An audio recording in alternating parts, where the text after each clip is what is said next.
La última ocasión nosotros estuvimos viendo ese último exponente de esta rama que formaron los defensores del egoísmo, en un intento muy peculiar por tratar de ennoblecer precisamente al egoísmo y tratar de extraer ahí una postura muy particular, la cual en gran medida iba muy de la mano con algunas posturas ciertamente ateas, al menos en los ejemplos que aquí hemos mostrado. Ahora, aunque es cierto que muchos de estos críticos, que en efecto tenían como foco principal de rechazo el llamado antiguo régimen, es decir, el régimen prerevolucionario, insisto, muchos de ellos, aunque sí se declaraban ateos, la realidad es que no todos ciertamente se consideraban como tales.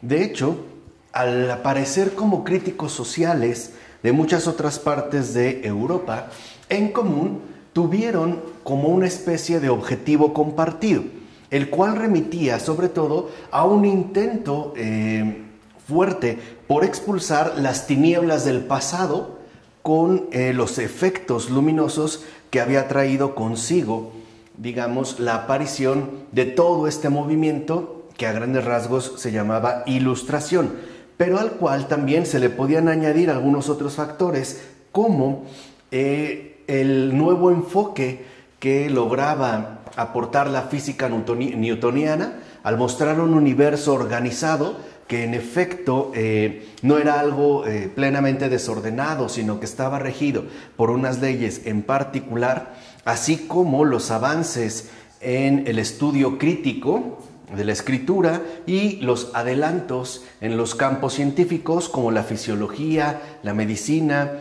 y la psicología. De tal manera que este objetivo, ¿no?, compartido, como hemos dicho, de expulsar las supuestas tinieblas del pasado, alcanzó, digamos, su expresión ya más particular en un fenómeno de gran impacto que hemos conocido justamente como la enciclopedia. De hecho, Diderot, que junto con D'Alembert es uno de sus fundadores, estaba considerando una elaboración que permitiera recoger y explicar sistemáticamente todo el conocimiento que la humanidad había venido adquiriendo para transmitirlo a las futuras generaciones. De tal manera que, como dice el propio Diderot, al llegar a tener una mejor instrucción, es decir, las futuras generaciones, llegarán al mismo tiempo a ser tanto más felices como más virtuosas. Entonces vemos que en efecto la enciclopedia posee un marcado carácter de reforma. Ahora ya no solo se enfoca como una mera reforma religiosa o limitada a un aspecto en particular, sino que ante todo tiene la pretensión de llevar a cabo una reforma integral de toda la sociedad, la cual ahora tendría que estar basado en los planteamientos y los contenidos que la enciclopedia ofrece. En este sentido, decía, aparece una figura importante que lleva el nombre de François-Marie Arouet y que nosotros conocemos mejor bajo el seudónimo de Voltaire. Aparece en escena, en este caso, Voltaire, cuya vida va de 1694 a 1778. Aparece dentro de esta línea entonces Voltaire, quien fue probablemente el mayor activista anticristiano del siglo XVIII. Su objetivo era profundamente anticristiano, o sea, el hecho de derrocar por completo a la religión cristiana, entendiendo en específico a la Iglesia Católica. Pero no por ello Voltaire se declaraba como alguien ateo, sino que sí profesaba su creencia en Dios y de hecho también reconocía la importancia que posee la religión. Pero esto no era obstáculo para Voltaire, que si bien consideraba que Dios existe y que también la religión es importante, no por ello habría que consentir, en este caso, el tema de la revelación. O sea, lo que ataca sin ningún tipo de limitación Voltaire es la revelación, o sea, la religión revelada, ¿no? De tal manera que esta estaría para Voltaire presente en el caso del cristianismo. Ahora, para él, por lo tanto, la moralidad tiene que encontrarse como una especie de dispositivo humano que nos ayude a dar cabida a la vida social. Pero, dice Voltaire, Dios, al menos como una noción presente, es indispensable para lograr esta vida social. Entonces, para Voltaire, el hablar de la moralidad apunta finalmente al establecimiento de una organización social.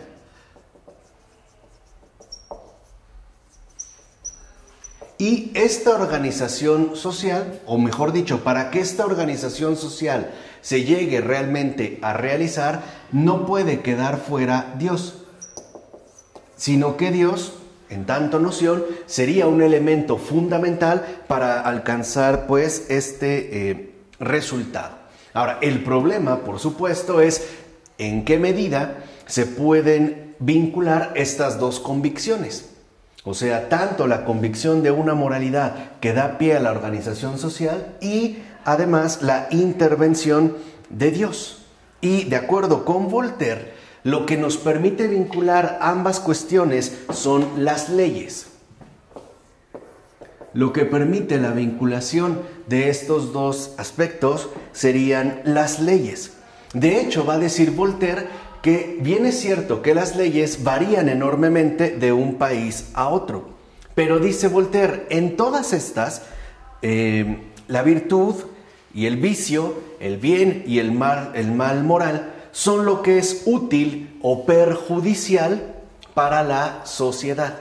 Entonces, las leyes establecerían la diferencia fundamental que se daría entre lo útil y lo perjudicial. Dentro, por supuesto, de una sociedad.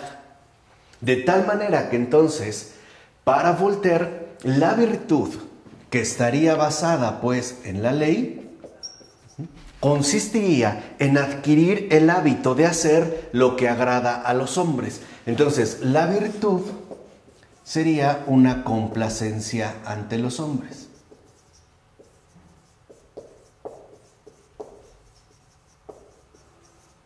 Ahí aparecería la virtud. De acuerdo entonces con Voltaire, la moralidad que apunta a la articulación de una organización social, de una sociedad, es realizable porque también interviene la noción de Dios. Y estos se aunan dentro de lo que nosotros llamamos leyes, que de acuerdo con Voltaire estarían presentes en cualquier sociedad y en cualquier país, por muy variables que éstas fueran. Y que de fondo las leyes se caracterizan por establecer la distinción esencial entre lo que resulta útil o bien perjudicial para dicha sociedad. De tal forma que de ahí va a derivar Voltaire la noción de virtud, entendida como un hábito adquirido para hacer lo que resulte agradable a los hombres. De tal manera que entonces el hombre virtuoso sería aquel que se deja guiar más por lo útil y por lo tanto que alcanza el reconocimiento de la sociedad a la cual de hecho pertenece. De ahí entonces podemos ver cómo para Voltaire la única medida que nosotros tenemos para evaluar la cuestión de la moralidad es la sociedad. O sea, para Voltaire el bien moral y el mal moral, o el bien y el mal, simple y sencillamente, remiten a una cuestión estrictamente social.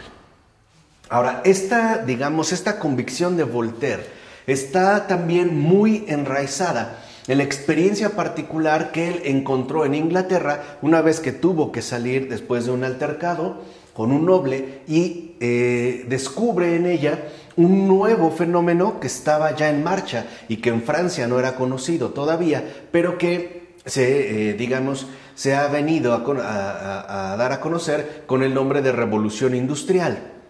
Para Voltaire, la revolución industrial permitía justamente el que los hombres adquirieran un nuevo tipo de estructuración. Por ejemplo, a diferencia de Francia, donde todavía estaban establecidas las jerarquías sociales, y Voltaire no era un noble, entonces no podía alcanzar la cima de lo social, él reconoce que en Inglaterra se han superado estos obstáculos a partir de la estructuración industrial de la sociedad, es decir, de este nuevo fenómeno, el cual va a colocar, digamos, en el centro a la figura del burgués. O sea, el burgués sería básicamente aquel que ha logrado prosperar por medio de la gestión de diversos negocios, que es lo que se permitía en Inglaterra. Entonces, Voltaire considera que, en pocas palabras, el empresario, el hombre de negocios, como él también lo llama, sería la pieza fundamental del mayor bienestar social, porque, según Voltaire, sería el empresario, el hombre de negocios, el que realmente promueve el avance de lo útil para el conjunto de toda la sociedad. Así pues, para Voltaire entenderíamos cómo el hombre realmente virtuoso, es decir, el hombre realmente útil para la sociedad, sería en este caso el empresario. Ahora, de ahí pues que entonces considere Voltaire que hay una especie de variabilidad, ¿no? Una especie de mutabilidad con respecto al juicio moral. De hecho, dirá Voltaire que en cuanto tal, la moralidad, si es que ésta depende por entero de la realidad social, entonces sí sería básicamente susceptible de modificación. Por ejemplo, el incesto, que normalmente está prohibido, sería algo bueno, si fuera la única manera en la que se pudiera preservar la especie. ¿Vale? Aquí vemos cómo entonces para Voltaire, aunque el incesto normalmente está prohibido, sería algo bueno, algo útil, si fuera la única manera en la que se pudiera preservar la especie, ¿no? Entonces vemos cómo en Voltaire la moralidad siempre va a tener una carga básicamente social, de tal manera que las leyes, como dijimos, son aquello que nos permiten establecer una distinción entre lo útil y lo perjudicial y por ende también aceptar una nueva definición de la virtud en tanto complacencia ante los hombres. O sea, el hombre virtuoso, a final de cuentas, es aquel que resultaría más útil a la sociedad. Y por supuesto, entenderíamos que las personas que por las razones que sean no son útiles a la sociedad, simple y sencillamente se considerarían algo perjudicial, ¿vale? Y añade Voltaire que este enfoque o este planteamiento es posible de perpetuarlo por medio de todo un programa educativo. Es decir, que si nosotros somos educados bajo este tipo de planteamientos, entonces simple y sencillamente la religión se torna algo superfluo. No tendríamos por qué ser enseñados por supuestas revelaciones. Simple y sencillamente nosotros, más que revelación, necesitaríamos, en todo caso, educación, ¿no? Que es, digamos, uno de los planteamientos también centrales del movimiento ilustrado. Entonces, lo que aquí está defendiendo Voltaire, a partir de la impresión que le causa el modelo inglés, es que en realidad nosotros no necesitamos la intervención de Dios para elaborar nuestra sociedad, sino que podemos encontrar en efecto recursos propios que no nos vinculan con la religión y que no obstante nos pueden, digamos, permitir elaborar una sociedad que él, en pocas palabras, llamará civilizada, ¿no? Como lo encontró, por ejemplo, él en Inglaterra y la Revolución Industrial. Este modelo, de hecho, Voltaire lo plantea en su obra titulada Cartas Filosóficas, las cuales desde el exilio, a manera de cartas que envía a Francia, considera que si un país se quiere llamar avanzado, civilizado, tiene que seguir el ejemplo de Inglaterra. Y Francia es la primera que lo debería de adoptar para que de Francia se pueda a su vez propagar a todo el mundo. Sería pues como esta línea que Voltaire va siguiendo. Ahora, dice entonces Voltaire que de fondo la moralidad, en tanto apunta a la organización social, es algo que nosotros podemos explicar sin necesidad de revelación. Es decir, manteniéndonos simple y sencillamente en los hechos naturales. Y dice Voltaire, estos hechos son lo que constituyen las respuestas que nosotros damos al mundo. Es decir, para Voltaire, la moralidad es una especie de adaptación funcional al mundo. De hecho, en efecto, Voltaire es, en un sentido literal, alguien estrictamente mundano. Por ejemplo, a Voltaire le encantaba muchísimo el lujo, la ostentación y, por supuesto, el dinero. De hecho, Voltaire, partiendo del ejemplo inglés, pudo hacer algunos negocios, algunas inversiones e incluso acumular una buena fortuna. De tal manera que la postura que asume Voltaire es del hombre virtuoso según el mundo. Aquí la cosa ha cambiado, es decir, si no hay trascendencia, pues lo que nos queda es la inmanencia. Pero como esta inmanencia tiene que ser algo accesible para todos, pues esta inmanencia se traduce a partir de lo que en términos generales nosotros llamamos mundo. De tal forma que, por ejemplo, para Voltaire, lo que realmente a nosotros nos hace felices es alcanzar el éxito social. Pero un éxito social, ¿según qué? El mundo. Ahora, esto tiene unas implicaciones bastante severas. ¿Por qué? Porque si esto es cierto, como lo quiere plantear Voltaire, entonces los hombres virtuosos serían los que destacan más según el qué. El mundo. Pensemos en un gran empresario que ha logrado hacer una fortuna inmensa, pero que ha sido a costa, por ejemplo, de miles y miles de vidas humanas. No sé, pensemos la mercantilización de un producto que es nocivo para la salud. Y no obstante, ha alcanzado una posición social elevada. Sería reconocido como alguien virtuoso, puesto que alcanza la complacencia ante los hombres y además, no solo eso, se propone como el modelo a seguir por todos los demás. Hoy por ello no es casual que a los narcos, al menos en México, se les considere de una o de otra manera hombres sobresalientes, ¿no? Por lo que logran conseguir, sin tomar en cuenta la cantidad de vidas humanas que su respectivo éxito ha extinguido o ha eliminado. Incluso el sufrimiento, ya no hablemos solo de las personas que mueren mediante los ajustes de cuentas y el ejercicio, ¿no?, sistemático de la violencia. ¿Qué hay simple y sencillamente, por ejemplo, de los niños, las niñas que quedan huérfanas de padre y madre? O de uno de los dos, o de ambos, o de sus abuelos, o de las madres y padres que han perdido a sus hijos, a sus hijas, e incluso a familias enteras. Todo ese sufrimiento. E incluso el sufrimiento de personas que ya no se sienten seguras ni al salir a la calle, a lo mejor por el clima, ¿no?, altamente violento en el cual se encuentran. Bueno, para Voltaire, pues entonces esa sería la virtud. Es decir, para Voltaire escoge, o más bien, al renunciar a la revelación, escoge entonces el mundo como su verdadero escenario de ejecución.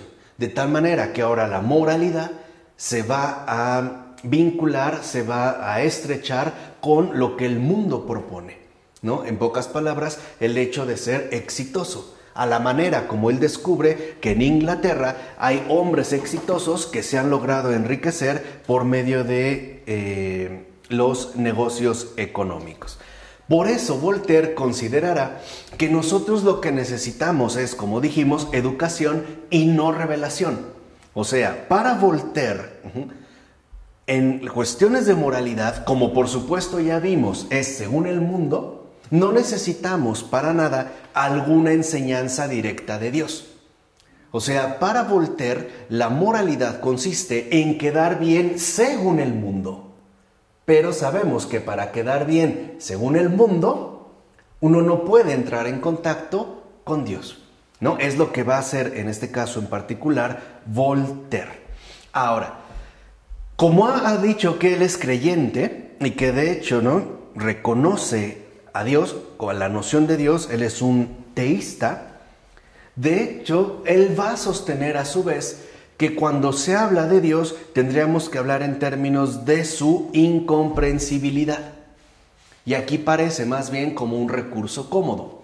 Si yo concibo a Dios como algo completamente incomprensible, es porque de fondo estoy sosteniendo que no me es accesible. O sea, es tan incomprensible que en realidad no tiene nada que ver conmigo, ¿no? O sea, es tan algo alejado de mí que en efecto se mantiene a una lejanía que, en pocas palabras, no interviene para nada con mi vida según el qué, el mundo. Por eso vemos cómo hay gente corrupta o incluso gente malvada que no obstante dicen creer en Dios. Hay casos de narcos muy particulares, ¿no? Hacen sus capillas o asisten a celebraciones litúrgicas o tienen rituales o creencias, se dicen creyentes en Dios y no obstante para ellos eso nada obstaculiza su respectivo desarrollo. ¿Por qué? Porque para ellos la virtud, como dijimos, está fuertemente afianzada en el mundo y eso no te obliga a dejar de creer en Dios. Simplemente a ser un teísta que considera que Dios es tan incomprensible que, en pocas palabras, pues no alcanza a entrar en contacto con nuestros asuntos, ¿no? De ahí pues que entonces Voltaire sostenga que justo porque es tan incomprensible de Dios no podemos tener ninguna comprensión de tipo moral. Claro, porque de acuerdo con el planteamiento de Voltaire, todo el contenido de comprensión que recibimos, lo recibimos a partir de el mundo, ¿no? De hecho, lo que en términos, por ejemplo, en los evangelios en Juan, queda claro como este ámbito propio de las tinieblas, cuando dice que la luz, ¿no?, vino a las tinieblas, pero las tinieblas no lo recibieron. Ya sabemos a Jesús cómo le fue en el mundo y en dónde terminó. Porque a final de cuentas termina siendo o convertido en una seria amenaza, ¿vale? Por eso, entonces, para Voltaire, la moralidad brota o emerge del mundo. Y entonces será a partir del mundo donde nosotros extraigamos por medios propios conceptos tales como la justicia. Que según Voltaire, las evaluaremos en la medida en la que los actos beneficien o no a la sociedad. De tal forma que entonces siempre, ¿no?, la referencia sería el campo de lo social. Ahora, de tal manera que entonces esta justicia solo se podría evaluar entre la relación mantenida por seres humanos. O sea, Dios, en pocas palabras, quedaría prácticamente fuera de juego. Ahora, ¿qué es aquí lo que sucede con este tipo de justicia según el mundo? Fíjense, si yo fuera un delincuente de estos llamados de cuello blanco, o sea, si yo hiciera una estafa o un desvío de recursos por miles de millones de dólares y yo fuera detenido, yo podría salir libre bajo fianza, o sea, podría pagar una determinada multa. Eso sí sabían.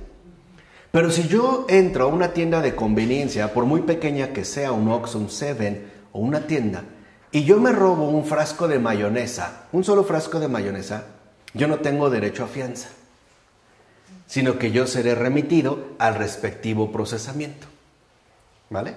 Entonces, bajo estos términos, entonces lo que nosotros detectamos es que del mundo, la verdad es que no emana ningún tipo de justicia, sino todo lo contrario.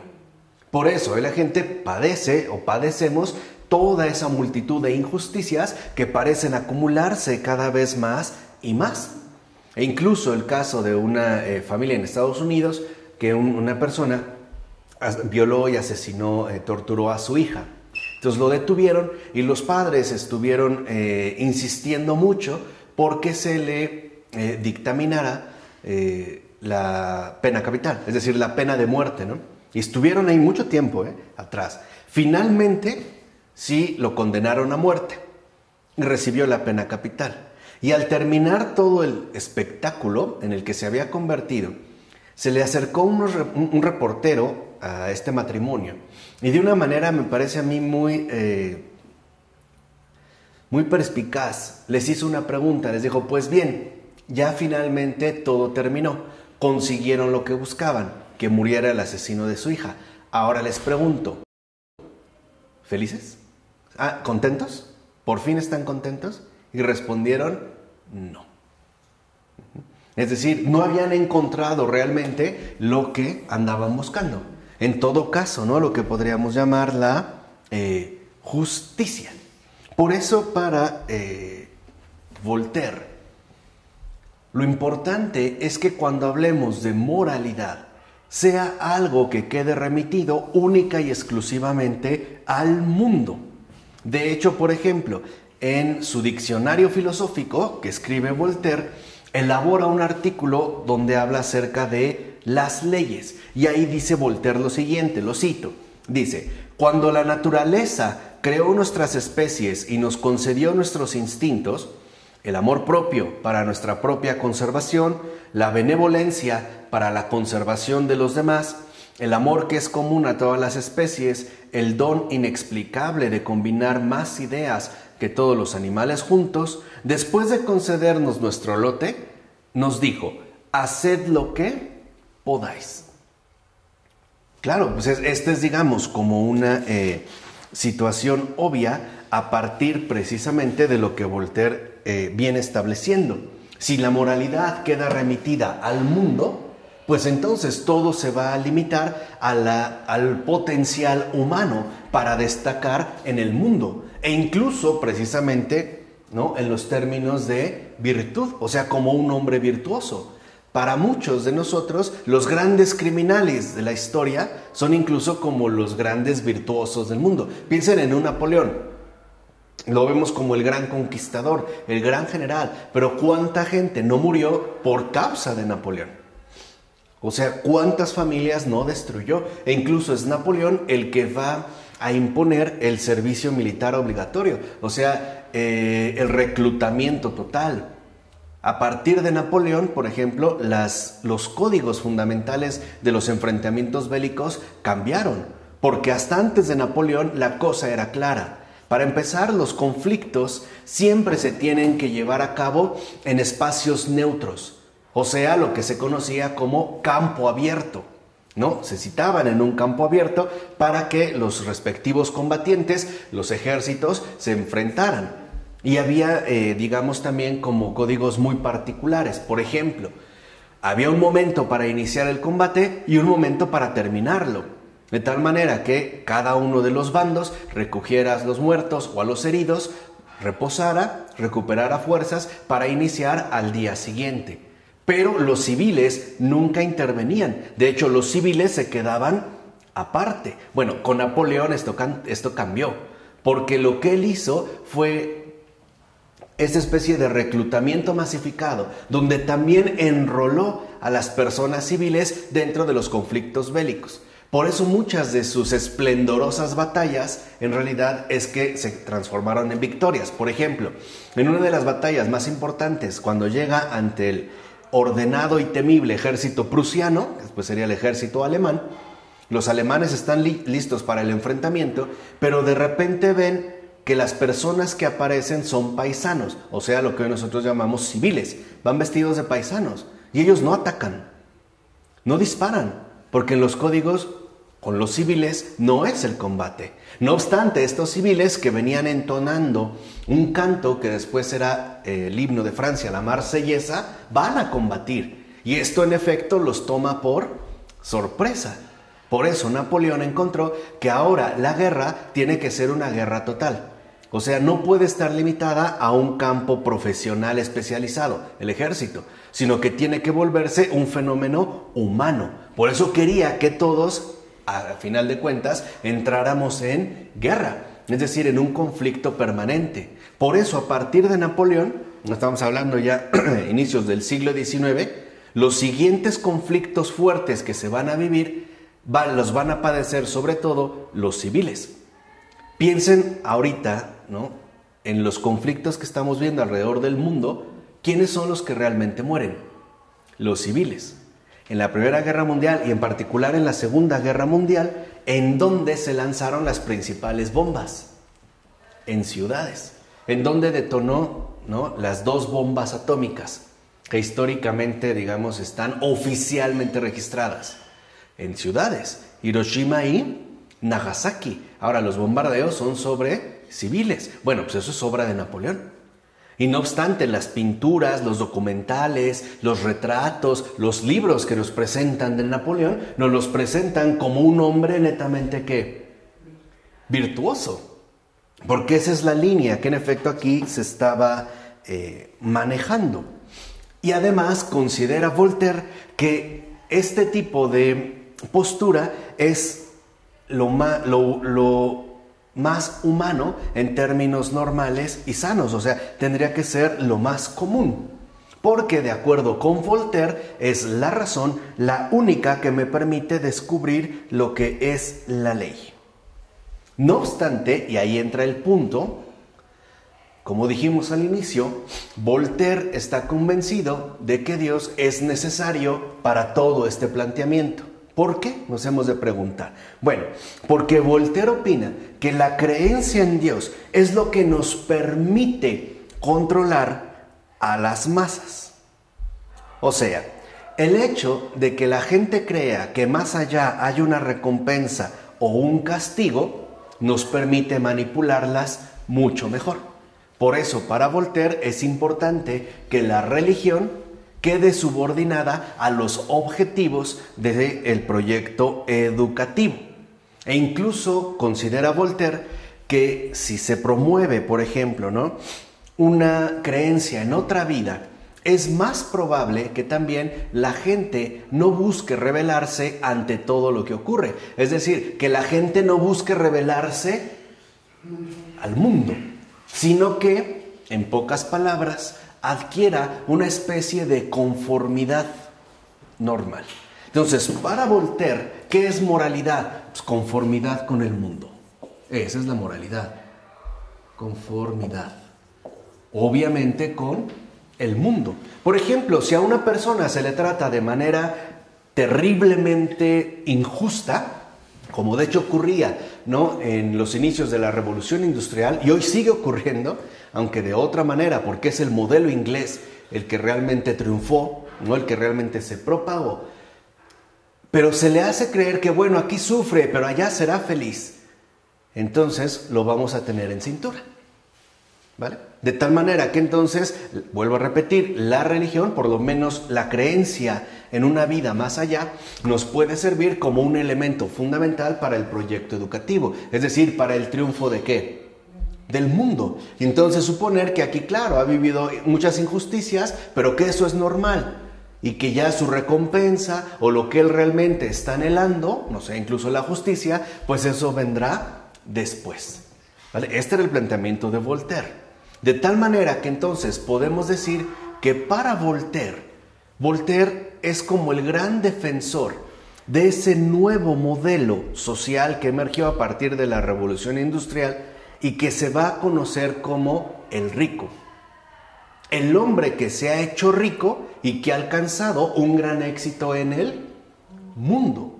De hecho, los que critican a Voltaire, dice Voltaire que en realidad lo hacen por envidia, porque no han alcanzado la posición que él y muchos otros sí, pero que en realidad serían pues como los resentidos. Y menciono esto porque también con Voltaire, o a partir de Voltaire, el fenómeno que en un principio parecía quedar limitado al campo de los negocios y por ende, ¿no?, al campo económico, terminó convirtiéndose gradualmente en un verdadero fenómeno social.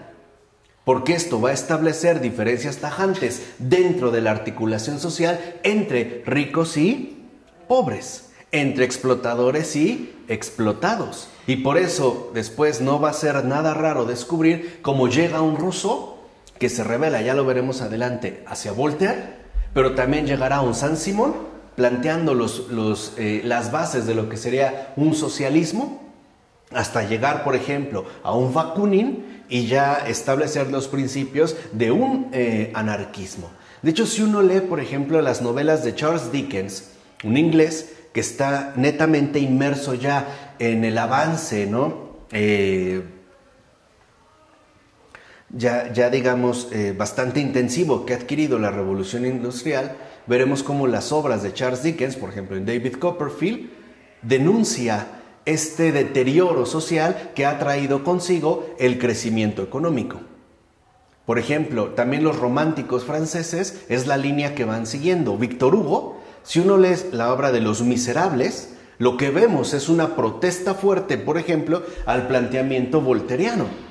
Porque, en pocas palabras, con la revolución industrial, según Voltaire, al fin se iba a lograr alcanzar el paraíso en la tierra.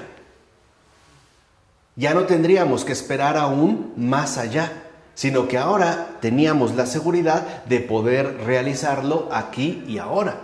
Ahora, lo que realmente sucedió es que no surgió un paraíso, sino un infierno para la gran mayoría, lleno de explotación, de injusticias, es decir, de miseria, pero no solo de miseria material, sino sobre todo de miseria humana, de denigración, o sea, el crecimiento económico respaldado por el mundo, lo que trajo consigo era un desprecio radical de lo humano.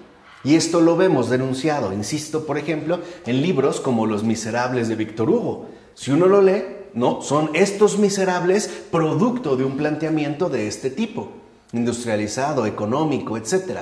O Germinal en Solá, donde se reconoce que, hay personas que se han hecho inmensamente ricas, adineradas, esa es la figura que se tiene de el burgués, ¿no? Por eso se va a empezar a discutir con el burgués, pero a costa de sufrimientos humanos indecibles. O la manera en la cual también Balzac, con mucho tino, se percata del deterioro profundo que está sufriendo lo humano a partir precisamente de darle toda la prioridad al mundo y a los criterios que ejerce el mundo. Y en particular, a partir de que el mundo utilizará como eje rector de reclutamiento la cuestión del dinero.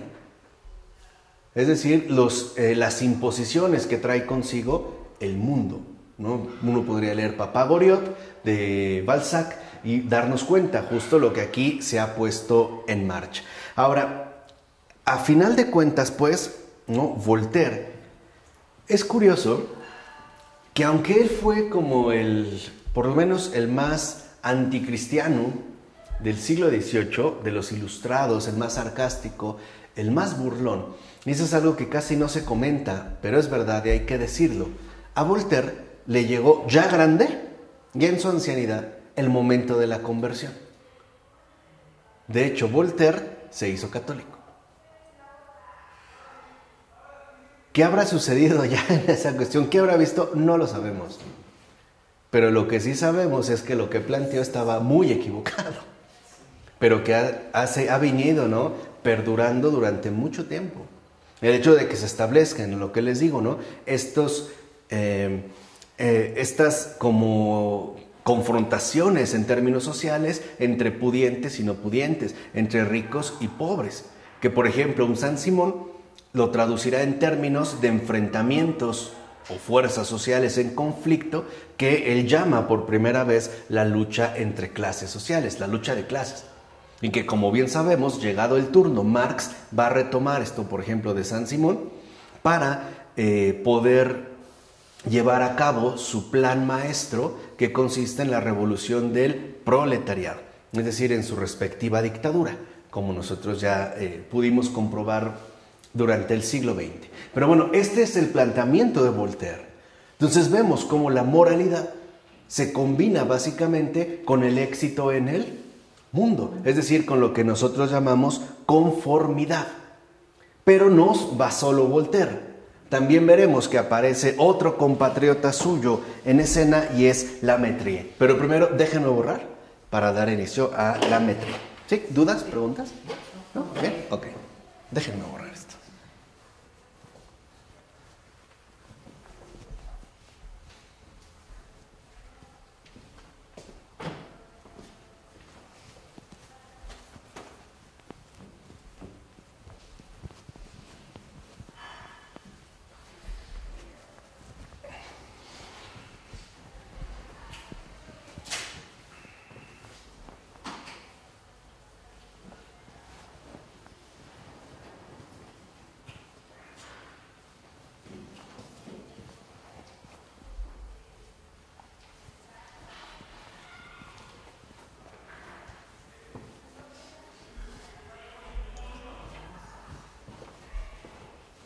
Creo que ahí ya está seco, ¿no?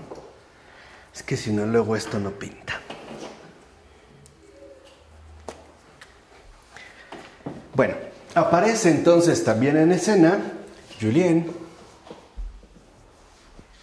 Offray,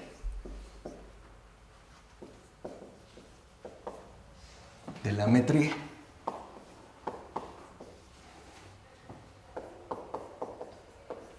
cuya vida transcurre de 1709 a 1751. Contemporáneo de Voltaire, nace después y muere antes. ¿Qué pasa con Voltaire? Perdón, con La Mettrie. La Mettrie sugiere, ya de una manera mucho más explícita, que únicamente un universo sin creencia religiosa puede ser feliz. Tal cual. O sea, La Mettrie lo que va literalmente, ¿no?, a postular es un ateísmo radicalizado. O sea, si Voltaire estaba sugiriendo que Dios todavía se puede utilizar para, ¿no?, el éxito del mundo, La Mettrie considera que no. Es decir, que en pocas palabras, solamente podemos ser felices si se extirpan, si se anulan todas las religiones desde la raíz. Porque para La Mettrie, según él, es la religión la raíz de la cual brotan todas las guerras, que según él están basadas en planteamientos teológicos. Y por ende, al acabar con la religión, se acabarían con sus respectivos soldados. Entonces, el primer propósito de La Mettrie es acabar con la religión, en particular con la Iglesia Católica. Entonces, lo primero que buscan es acabar con la religión, con toda religión. O sea, digamos, extinguir de este universo cualquier tipo de creencia religiosa. Porque considera La Mettrie, como buen ilustrado, que en efecto la religión, en particular la Iglesia Católica, es ese veneno sagrado que ha venido a contaminar todo nuestro sistema y que nos ha hundido en una especie de enfermedad gravísima. Por ende, dice La Mettrie, la mejor manera de poder recuperarnos es expulsar ese veneno. Es decir, en La Mettrie, la religión es puro veneno. Por eso habría que sacarlo, como cuando una persona a lo mejor recibe una picadura de serpiente y en ese primer momento lo que buscamos es sacar el veneno, ¿no?, para que ya no esté produciendo sus efectos nefastos. Y como buen ilustrado, como buen ateo, pues no solo es materialista, sino también un naturalista. Porque La Mettrie insiste en que no encuentra evidencia empírica de la existencia de un alma humana o bien de una deidad. Así como no hay evidencia empírica, entonces de ahí concluye que no existe. Simple y sencillamente, no es como alguien pregunta, a ver, si Dios existe, demuéstramelo. Lo que está pidiendo es lo que sugería La Mettrie, que todo se va a limitar a una evidencia empírica, ¿no? Como decir, aquí está, como si pudiera sacar, no sé, un pan y mostrárselo, incluso que lo pueda, en este caso, masticar, aunque nosotros sí podríamos, ¿no? Tenemos la Eucaristía, incluso llegaríamos hasta esa radicalidad. Pero a cambio de ello, La Mettrie considera que acabar con la religión es lo que nos va a conducir finalmente a un ateísmo materialista. Si lo ven, el ateísmo materialista, hay que entender aquí el materialismo no solo en términos físicos, naturales, sino en términos nuevamente mundanos, un poco por la línea en la que se mueve Voltaire. De hecho, la ética que va a plantear La Mettrie es un intento por tratar de ver qué tipo de moralidad es posible, teniendo en cuenta que el hombre es un animal natural. Entonces, si todo se reduce a un ateísmo materialista, dijimos, Dios no cuenta absolutamente para nada, Pues entonces, dentro de este ateísmo materialista, el hombre va a ser reconocido como un animal natural. Y es a este animal natural al que habría que encontrarle la moralidad más adecuada. Por ejemplo, dirá La Mettrie en una de sus obras: en un siglo tan ilustrado como el nuestro, se ha demostrado que solo hay una vida y una felicidad. Fíjense, es este panorama reduccionista mundano. Entonces, este animal material solamente posee una vida y una felicidad. ¿Cuál? Pues la que encontramos sobre la tierra. O sea que aquí también hay un punto de contacto con Voltaire. Este animal natural, si solo posee una vida y una felicidad, esta solamente le puede provenir de el mundo, ¿no? O sea, de lo que vivimos aquí y ahora. Y va a decir que las causas externas de felicidad no son tan importantes como de hecho lo son las internas, porque estas causas son ante todo propias e individuales. ¿Qué significa esto? Ahí otra vez vemos cómo la cosa se pone patas para arriba, ¿no? Como que todo se empieza a hacer un revoltijo. O sea que de acuerdo con La Mettrie, cuando nosotros hablamos de felicidad, no tendríamos por qué reducir esta felicidad a los que llamamos buenos, sino que incluso los ignorantes y los malvados pueden ser tan felices como los instruidos y los virtuosos.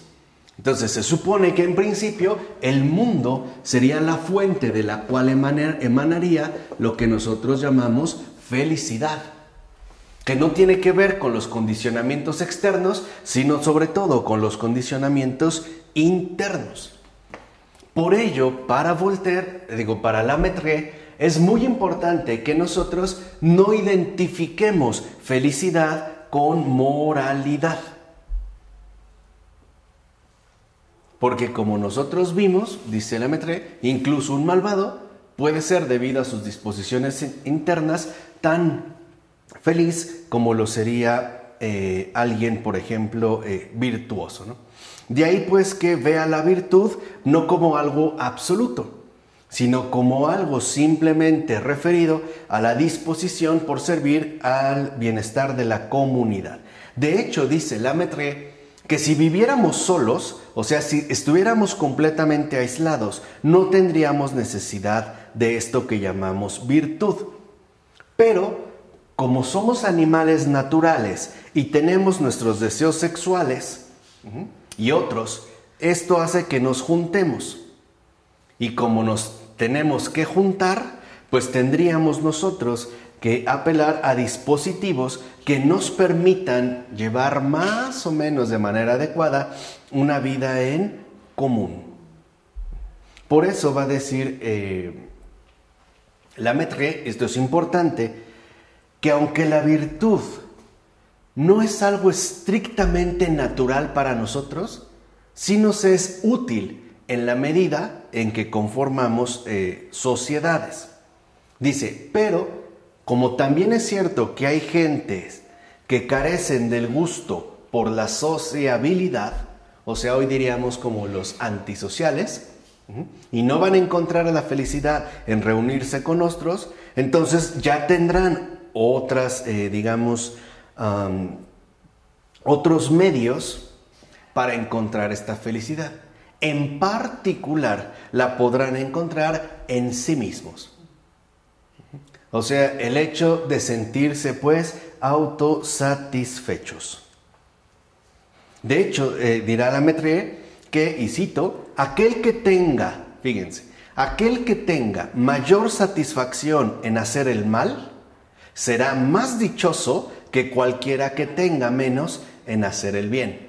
Entonces, aquí vemos un punto de contacto, por ejemplo, con Sade.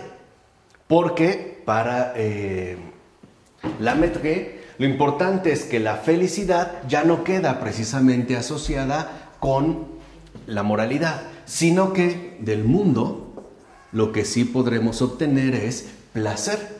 De tal manera que si yo encuentro mayor placer en cometer una maldad, entonces soy más dichoso que si no siento el mismo placer al ejercitar una virtud. De tal forma que entonces todos estos términos en la moralidad también quedan como totalmente invertidos.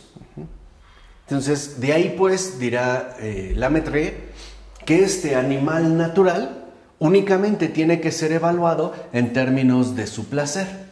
Y no importa si este placer proviene, por ejemplo, de la maldad, como ¿no? lo sugería Sade en Un mundo corrompido y sin Dios, o bien brota de la bondad.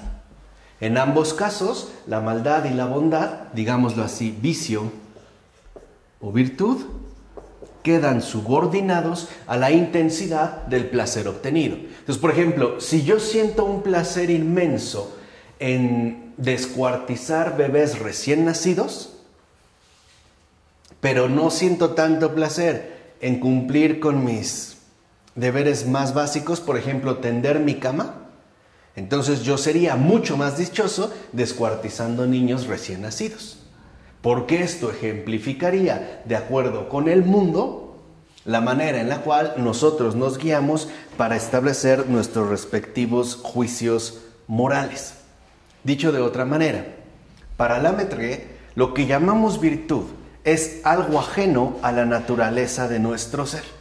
Es un adorno de la felicidad y no su fundamento. Entonces lo que vemos es que de acuerdo con el planteamiento ateísta materialista de La Mettrie, la virtud es algo accesorio, es adorno, pero no es el fundamento. O sea, en pocas palabras, lo que está sugiriendo La Mettrie es que no necesitamos ser buenos para ser felices. Ese es el punto central. O sea, no necesitamos ser buenos para ser felices. Basta con que encontremos esa intensidad placentera que de fondo estamos buscando en tanto animales naturales. Ahora, ¿qué es lo que entonces nos puede llevar a ella, es decir, a la virtud? Y dice La Mettrie, la vanidad. Porque la vanidad es la fuente casi exclusiva de todas nuestras acciones. E incluso, dice La Mettrie, es la vanidad la que hace más por el hombre que el egoísmo más regulado. Entonces, de acuerdo con ello, de acuerdo con La Mettrie, el placer de fondo no apunta al egoísmo, sino que el placer apunta a la vanidad. Es decir, digamos, a un asunto muy particular de autocomplacencia. Aquí los criterios, pues, como vuelvo a insistir, han quedado completamente modificados. Además, insiste La Mettrie en que no podemos cambiar nuestra naturaleza.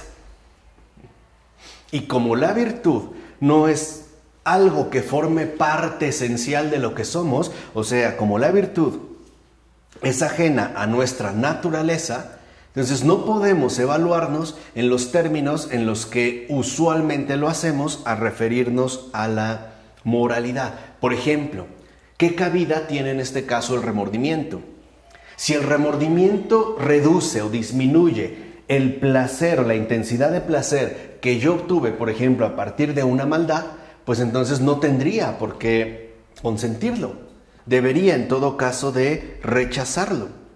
Porque para Voltaire, para La Mettrie, incluso, por ejemplo, el remordimiento hace desgraciados a los virtuosos. Entiéndase, ya no está hablando del virtuoso en los términos usuales de la moral, es decir, aquel que se vincula con la bondad. Simplemente el virtuoso es aquel que ha encontrado ciertamente el placer, o sea, la satisfacción de su vanidad. Entonces dice La Mettrie, incluso el remordimiento hace desdichados a los virtuosos, o sea, a los que han encontrado su placer en la maldad, porque les quita esa dicha que encontraron al realizar sus respectivos actos. Dice, y tampoco vemos que el remordimiento logre evitar que los inicuos obren mal. O sea, que todo lo que nosotros consideramos usualmente moral no son más que artificios sociales. Porque lo que realmente está en juego es el incremento global del placer. Por eso, para la Lamaitre, el verdadero motor que a nosotros nos pone en marcha es la vanidad. O sea, esta autosatisfacción, que tiene que ser además no asumido en términos cuantitativos y ya no en términos cualitativos. ¿Vale? ¿Se entiende? Por ello va a decir que, en pocas palabras, esta vanidad se concentra en particular en dos deseos esenciales que tenemos nosotros en tanto animales naturales: el sexo y el elogio. O sea, el hecho de ser elogiados, adulados por los demás, y además el sexo, que es lo que nos va a brindar ese punto culminante de placer, que era un ámbito, un terreno que, como la vez pasada nosotros dijimos, ya alguien como el Marqués de Sade había estado explorando. O sea, la Lamaitre considera que lo fundamental es la individualidad. ¿Y qué es la individualidad? La que tiene en efecto que determinar lo que nosotros llamamos moralidad. Por ejemplo, si yo vuelvo al caso que mencioné, si yo encuentro un placer indecible, inefable, en descuartizar niños recién nacidos, entonces yo soy virtuoso. Porque la virtud consiste en el incremento global del ¿qué? Del placer. Además de que obtengo elogios por lo que he obtenido y sobre todo también esa experiencia placentera que va a ir vinculada fundamentalmente, en este caso, con el sexo. De tal manera que a mí no tendrían por qué llamarme malvado. Simple y sencillamente sería apelar a las exigencias fundamentales de nuestra naturaleza, una naturaleza animal y natural, juntas, la cual está llamada a desplegarse en su única vida y en la única oportunidad que tiene, es decir, el animal que se encuentra en el ¿qué? En el mundo. Entonces nuestros criterios tendrían que ser transformados por completo. Ahora, con ello dice la Lamaitre que no está como dándonos prescripciones, únicamente está haciendo descripciones. O sea, de acuerdo con la Lamaitre, la naturaleza humana es así. Tendrá como eje fundamental la vanidad.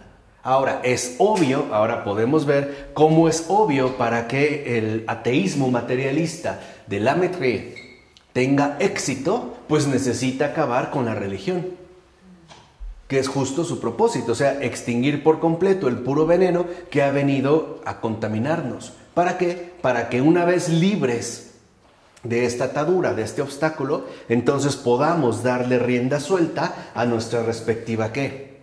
Vanidad. Y entonces la moralidad ya no poseería un peso específico de legitimidad.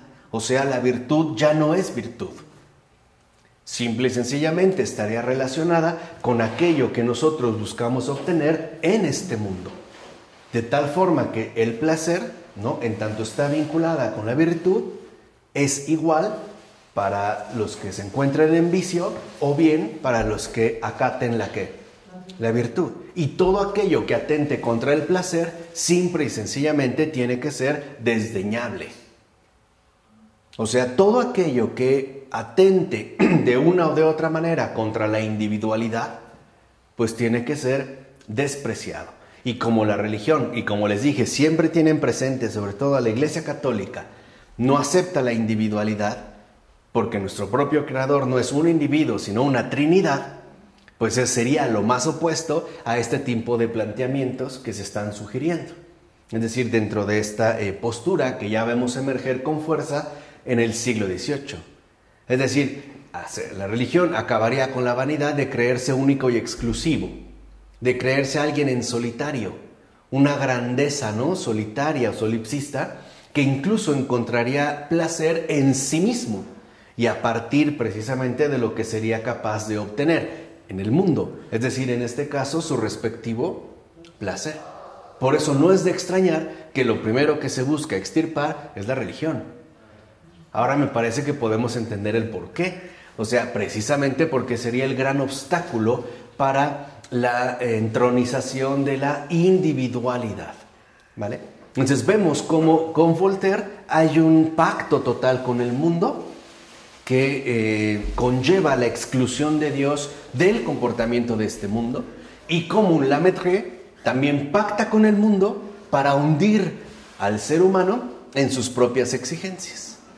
De tal forma que en la individualidad, por ejemplo, que ya está defendiendo un Lamaitre, veremos cómo nuestras valoraciones morales, simple y sencillamente, tendrían que transformarse por completo. Por ejemplo, hoy es común ver que si una persona está inmersa en el ámbito tenebroso de las drogas, pues digamos que está bien. O sea, que si él encuentra que ahí está su placer, pues está bien. O sea, no tendríamos por qué intentar corregirlo, ni siquiera intentar influir en él, sino que tendríamos que respetar su respectivo ¿qué? Placer. Por eso en algunos países actualmente ya se está promoviendo también el incesto como una forma legal de sexualidad. Porque el hecho de prohibirlo sería prohibirme una fuente que para mí constituye el verdadero placer y por tanto mi dicha. O sea, por decirlo de otra manera, a partir de Lamaitre, el mundo encontró un buen pretexto para defender a capa y ultranza la vanidad. Como por ejemplo lo está hoy en día sosteniendo la llamada ideología de género. La vanidad de la individualidad, de creer que no soy lo que soy. De hecho, no soy lo que tengo, lo que poseo, ¿no? Un sexo. Simplemente yo puedo definirme de la manera en la que a mí se me dé ¿qué? La gana. Y nadie puede reprimirme. Por eso la individualidad en Lamaitre alcanzará, como les dije, ¿no? unas dimensiones hasta las que por lo menos no se había llegado. Pero también en esta línea, por ejemplo, el Marqués de Sade pues va a ir como muy de cerca, ¿vale? Entonces llevamos dos, Voltaire y Lamaitre. Ahora vamos a ver a Diderot, pero permítanme borrar otra vez, ¿vale? Déjenme borrar esto.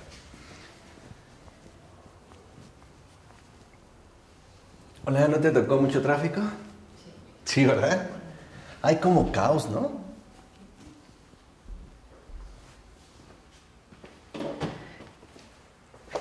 Yo no sé si es porque la gente está saliendo o para evitar el corte de agua o no sé. Pero hoy vi muchísimo tráfico, todo el día. También a ustedes les tocó, ¿verdad? Sí, mucho. O no sé si están llegando muchas brujas o qué para mañana la pachanga o no sé.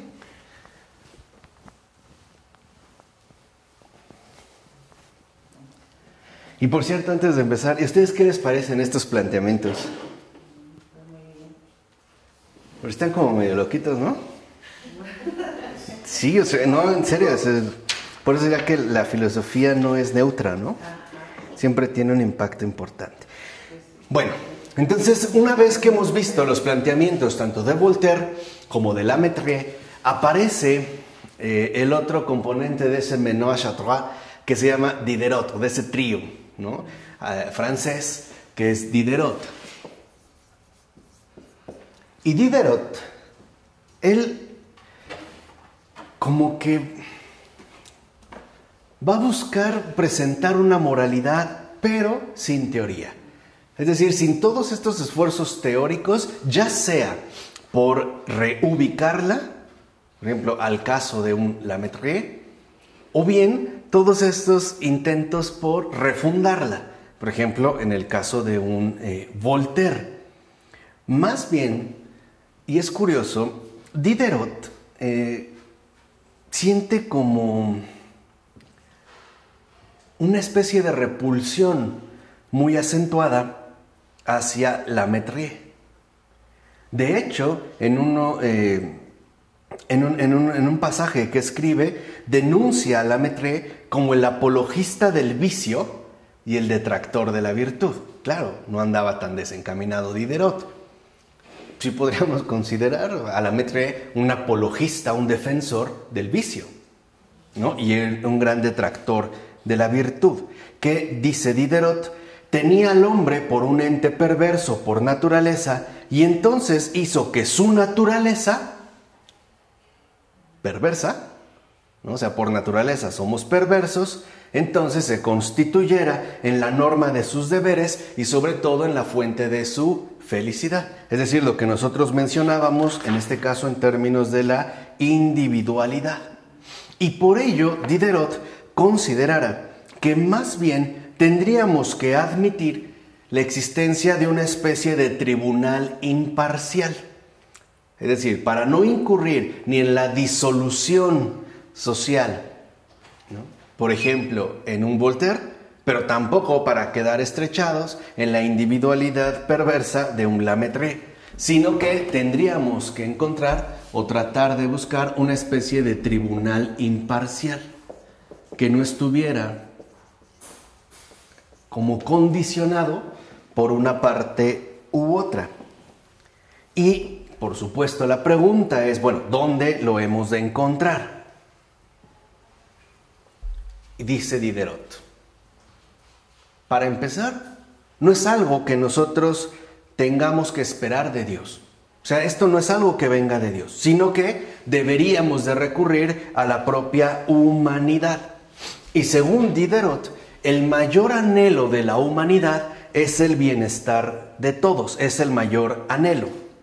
Por eso dice Diderot que las voluntades privadas, o sea, está pensando en Lamettrie, ¿no? Las individualidades son sospechosas porque atentarían contra el bienestar general. Y por ende, dice Diderot, lo que siempre es bueno es este tribunal imparcial que, de acuerdo con su concepción, correspondería con la voluntad general, que estaría, digamos, enmarcada por este conjunto social y no por la individualidad. Ahora, surge otra pregunta. Bueno, ¿y cómo vamos a averiguar lo que exige el interés común? Que ya no estaría limitado a la perversidad de un Lamettrie, sino que esta voluntad general estaría sobre todo basada en el interés común. Ahora, ¿cómo lo vamos a saber? ¿Cómo sabemos cuál es el interés común? Es decir, aquel bien de todos que él está tomando en cuenta. Y la respuesta que da Diderot ciertamente no es muy útil, porque según él, ese interés común lo podemos ver en las leyes que poseen las naciones civilizadas, en las prácticas sociales de los salvajes, en los acuerdos que se conciertan entre ladrones y en las emociones provocadas por la indignación y el resentimiento, que incluso, dice Diderot, hasta los animales sienten. O sea, de acuerdo con Diderot, la voluntad general es una pura expresión del entendimiento. Una pura expresión del entendimiento. De tal forma que este interés común, en realidad, no sabemos a qué se refiere. Dirá Diderot que es algo compartido por todos, por eso es general, y que tiene, digamos, como por meta la obtención del interés común, pero no queda realmente claro a qué se refiere, al decir que es una pura expresión del entendimiento. Ahora, si es así, entonces corre uno el riesgo de que la felicidad de un hombre pues pueda requerir la desgracia de muchos otros. Vamos, en términos, por ejemplo, ¿no? Como se estaba planteando en la Revolución Industrial y que es en gran medida el modelo económico de estos tiempos, solo que bajo el nombre del neoliberalismo, lo que sostienen es que para que un hombre pueda enriquecerse, muchos otros deben empobrecerse. O sea, se tiene que polarizar esta situación. O sea, para que uno se haga rico, pues muchos otros tienen que hacerse muy pobres. Era el modelo social de la Revolución Industrial, ¿no? Aquí lo que vemos es que, claro, si solo se trata de un interés común y es una expresión del entendimiento, pues entonces podríamos suponer que este interés común consiste en que la felicidad de un hombre implique o incluso necesite la desgracia de otros. Por ello, un problema serio que tiene Diderot es cómo respondemos. ¿En qué consiste o en qué consistiría la felicidad por igual? ¿Qué sería eso de una felicidad por igual para todos? O bien, ¿con qué criterios podemos decidir qué tipo de felicidad es la que serviría al bienestar general? De tal forma que si Diderot de entrada consiste como ateo que se declara, Dios no juega ningún papel y vamos a acudir a la humanidad, entonces no podríamos esperar algún tipo de más allá, sino que tendríamos que concentrarnos igual en nuestra vida en el mundo. Por eso, para Diderot, una vida después de esta no es algo ni siquiera que se considere grato. Y además, la religión tampoco ofrece ayuda. Acuérdense que al menos para Voltaire, la religión juega un papel importante dentro de su proyecto educativo, ¿no? Es un mecanismo de control. Pero en Diderot no, porque el interés común estaría remitido principalmente a las cuestiones sociales. Es decir, tendría que ver con los problemas sociales. Y por ende, dice Diderot, la religión no nos puede ayudar en este caso, porque el infierno está demasiado lejos y la tentación demasiado cerca para que el temor de uno contrarreste las promesas de la otra. Además, dice Diderot, que es otra postura muy usual dentro de los ilustrados, la gente raras veces actúa según sus creencias. De hecho, dice Diderot, que él nunca literalmente ha visto a un cristiano verdaderamente coherente. Ahora, pareciera que sí, ¿no? Como que esto es engañoso, ¿no? Dice Diderot, además yo nunca he visto a un cristiano coherente con sus creencias, o sea, nunca he visto un cristiano coherente. Y de entrada, podríamos decir, no, pues sí es cierto, porque estamos pensando en nosotros. Pero aquí Diderot miente, porque no te puedes brincar a los santos. Ah, ¿verdad? Y estamos cerca, ¿ven? Les digo, no se dejen apantallar. ¿Y los santos qué? ¿Qué no fueron cristianos? ¿No fueron coherentes? Claro. Entonces no te los puedes brincar. Ahora, esta es una astucia de Diderot. Como si esos no fueran humanos. Pues sí, déjenme decirles que todos los santos también mean y cagan y eruptan. O sea, y no hay problema con eso. O sea, eso no atenta contra su santidad, ¿no? Y lo mismo tienen flatulencias, que algunos seguramente un muy mal aliento, ¿no? En los hábitos, eso no cambió. Entonces, aquí lo que vemos es que la humanidad de la que habla Diderot no es tal, está amputada. Porque si yo me voy a tomar en serio a la humanidad, me voy a tomar en serio a toda la humanidad. O sea, no la puedo recortar a mi gusto. Y esta es una noción ilustrada de que los cristianos, los santos, de hecho no son humanos. De que están como excluidos de nuestra realidad común. Al grado de que se nos hace muy fácil, por ejemplo, si alguien nos da un consejo cristiano, responder, no, es que yo no soy un santo.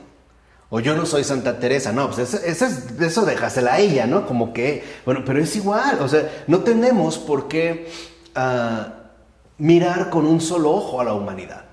O sea, hay que mirarla con los dos y con todo, ciertamente, ¿no? Lo que ello implica. Entonces, de acuerdo con Diderot, el hecho de que no haya visto es que en realidad sí los ha visto, pero no los quiere reconocer y esa es una cosa muy distinta. Y por ello va a decir entonces Diderot que lo que realmente se necesita es que el bien del individuo, o sea, la individualidad, quede tan estrechamente vinculado al bien general que un ciudadano difícilmente pueda dañar a la sociedad sin dañar a nosotros mismos. O sea, que nos sintamos identificados con el entorno social, de tal manera que si yo lo afecto, considera entonces que también me estoy afectando a mí mismo. Cosa que ciertamente tampoco queda claro cómo es que se pueda como recurrir.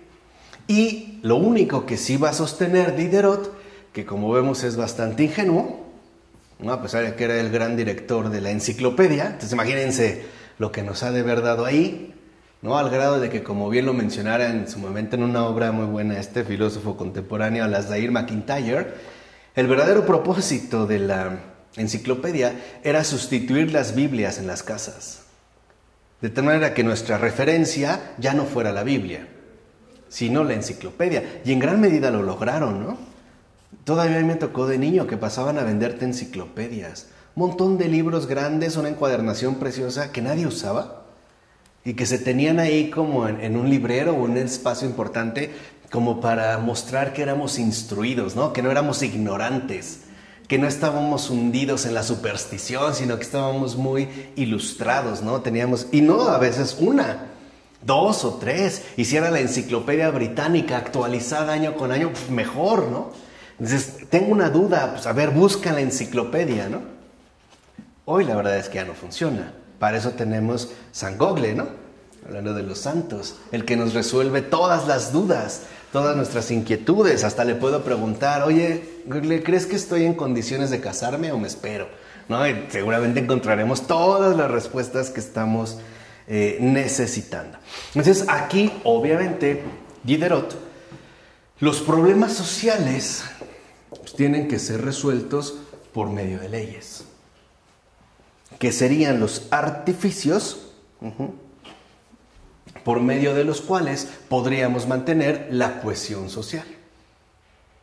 Es decir, el hecho de buscar, ¿no?, vincular las individualidades con el bienestar general. Por ello va a insistir en que seamos razonables y que no hay sino un solo deber, dice Diderot, ser feliz. Ese es nuestro único deber, el ser feliz. Ahora, la pregunta es, bueno, ¿y quién va a decidir, ¿no?, qué ley vamos a seguir? ¿La ley para quién? ¿Quién la va a promover? Porque dijimos, aparece la alternativa de que para que un hombre sea feliz, muchos otros sean bastante infelices. Y más aún, ¿qué tal si la ley es injusta? ¿Cómo se va a poder resolver una situación de tal modo? Así pues, lo que vemos es que a grandes rasgos el mundo de Diderot es un mundo de puras incertidumbres y además de soluciones incompletas. Precisamente porque no se trata de un mundo regido por una deidad que hace que todas las discordancias sean de alguna manera resolubles en ciertas condiciones, bajo ciertas circunstancias e incluso también resueltas. Ahora, como esto no se da, entonces considerará, por ejemplo, Voltaire, que si los malvados no tienen una idea fundamental de lo justo y lo injusto, pues entonces debemos recurrir nada más y nada menos que a la policía, porque esta es la que nos va a proteger de aquellos que lo desconocen. ¿Se dan cuenta? Ahora, incluso las leyes, ¿no?, le van a otorgar un peso muy importante a esa vigilancia permanente, a ese estado, ¿no?, literalmente policial. Porque de fondo lo que ha puesto en juego Diderot, sin encontrar una solución satisfactoria, es el interés personal. Porque de acuerdo con Diderot, si las leyes están basadas en el interés personal, pues todos a final de cuentas colaboraremos dentro del proyecto que él llama voluntad general. O sea que si se nos habla de manera que parezca que eso también nos va a beneficiar de un modo u otro, pues entonces estaremos dispuestos a integrarnos a esta voluntad general. O sea, tienen que convencernos que aunque las leyes son injustas, nos va a traer beneficios. De hecho, escuchen, son los discursos políticos de todos los tiempos, ¿no? Claro, o sea, a la larga nos va a traer mayor poder adquisitivo, vamos a tener más alternativas, vamos a tener más cosas. Pues sí, pero parece que eso nunca se cumple, ¿no? Pero aquí está el gancho, y es lo que está sugiriendo Diderot. Que las leyes tienen que tener como eje rector el interés personal. De hecho, considerará que él o alguien como Voltaire, porque van juntos de la manita, deberían de ser, de hecho, los grandes consejeros de los gobernantes. O sea, ellos saben de qué manera se puede articular un buen gobierno. Porque el buen consejo exige un entendimiento acertado. Entonces, en pocas palabras, lo que hace Diderot, es una especie de llamado para que todos nos integremos dentro del proyecto de gobernanza que él está sugiriendo y que supuestamente se considerará un tribunal imparcial, que en realidad no es otra cosa más que un modo peculiar de gobernanza, de gobierno, encauzado en este caso por los ilustrados. Y como no tenemos ni el apoyo ni la referencia de una divinidad, pues entonces tendremos que cederles por completo los derechos de autor a ellos.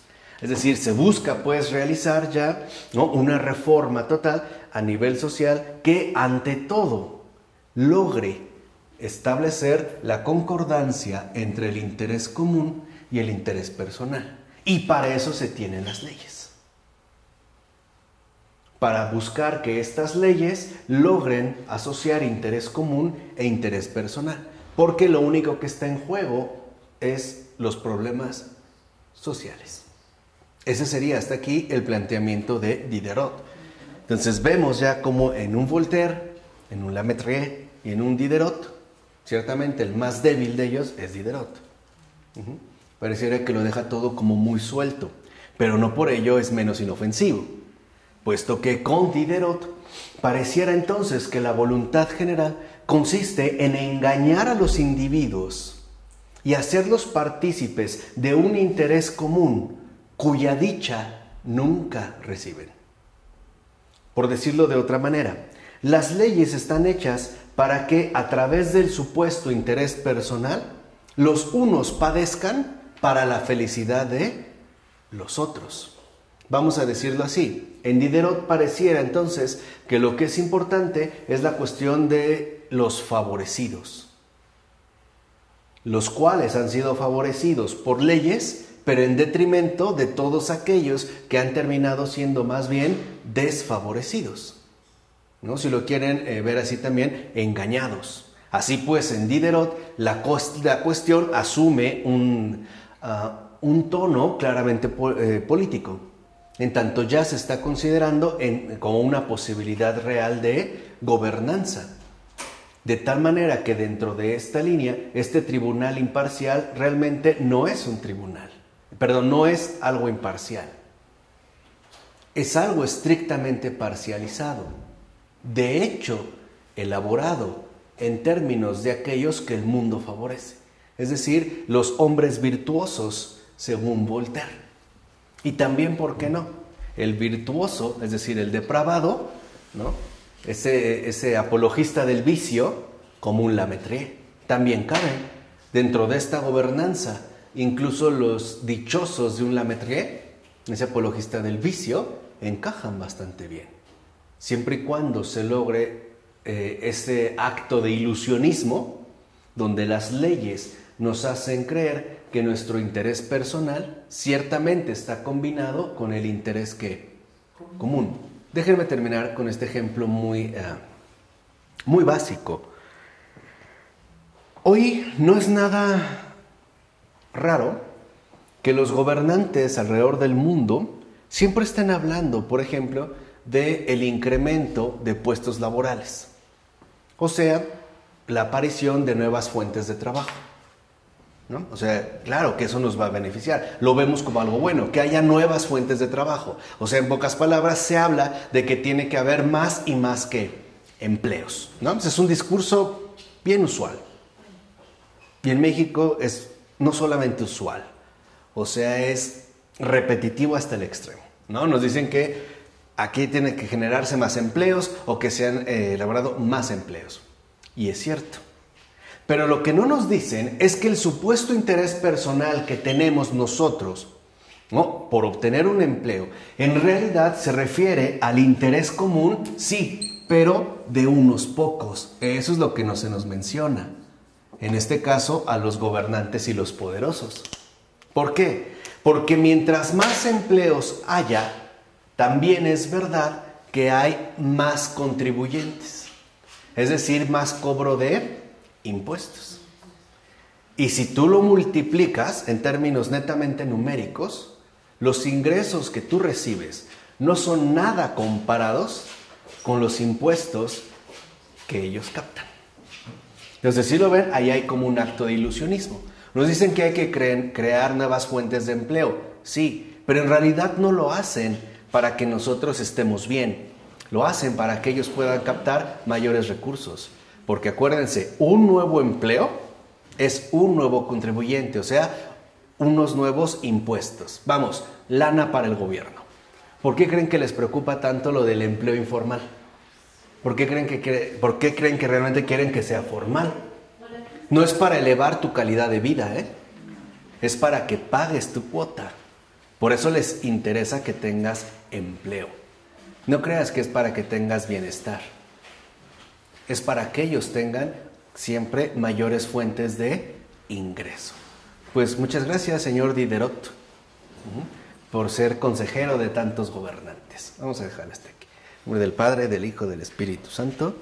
Amén.